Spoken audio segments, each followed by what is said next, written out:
دستگیری و غمخوری همیشگی طبقه‌های احتیاجمند اهالی در سیاست امروزه رهبریت عالی کشور مقام خاص دارد.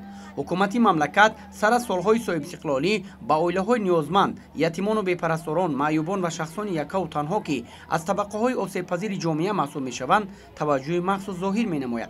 امروزها صاحبکاران و شخصان سخاوت‌پیشه و شرکت‌های وطنی از اقدام‌های انسان‌پرورانه پیشوای معظم ملت محترم امامعلی رحمان پیروی می‌کنند.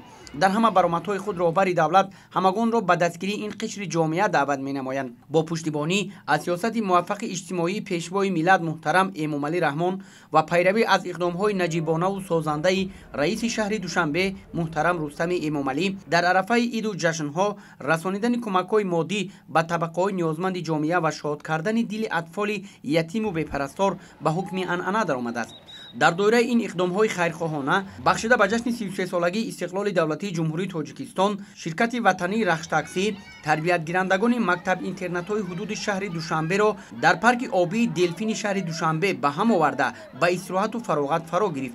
در این روز برای کودکان دسترخوان عیدانه آراسته شده، همچنین به طفلکان خوش‌طالع تحفه‌های خاطروی تقدیم کرده شد. در این روز خرسندی کودکان را حد و کنار نبود، همچنین برای آنها بازی‌های شوق‌آور تشکیل کرده شد. باید گفت که در چاره‌بینی خیریوی مشتریان و رانندگان فعال شرکت وطنی رخش تاکسی نیز سهم نظارت خود را گذاشتند. رهبرت شرکت مذکور ابراز می‌دارند که همه اقدام‌هایی که از جانب آنها پیش گرفته می‌شود در پرتو سیاست خردمندانه پیشوای معظم ملت محترم امامعلی رحمان و ابتکارات رئیس شهر دوشنبه محترم رستم امامعلی صورت می‌گیرد و نسل نورس کشور باید جواباً به این غمخوری‌ها جداً از پی آموزش شوند و صادقانه به خلق و وطن خویش خدمت نمایند. با پشتیبانی از سیاست یتیم پرورانه پیشوای معظم ملت محترم امامعلی رحمان، شرکت رخش تاکسی اقدام خیریوی را تحت عنوان نیکی بماند جاویدان راه اندازی نموده است.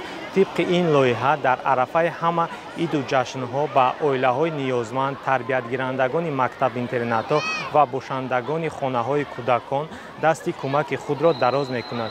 این نوبت ما تصمیم گرفتیم که یک گروه تربیتگیرندگان مکتب اینترنت‌های شهر دوشنبه را با استراحت و فراغت در استراحتگاه تابستانه اکواپارک دلفین آورده به آنها تحفه و خوراک گرم تقدیم نماییم.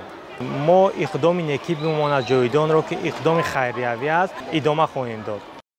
شرکت وطنی رخش تاکسی در پرتو سیاست سازنده اجتماعی دولت و حکومت جمهوری تاجیکستان در سمت دستگیری طبقه‌های نیازمند جامعه پشتیبانی عمیق کرده، پیوسته چنین اقدام‌های خیرخواهانه را زیر شعار نیکی بماند جاویدان عملی می‌نماید.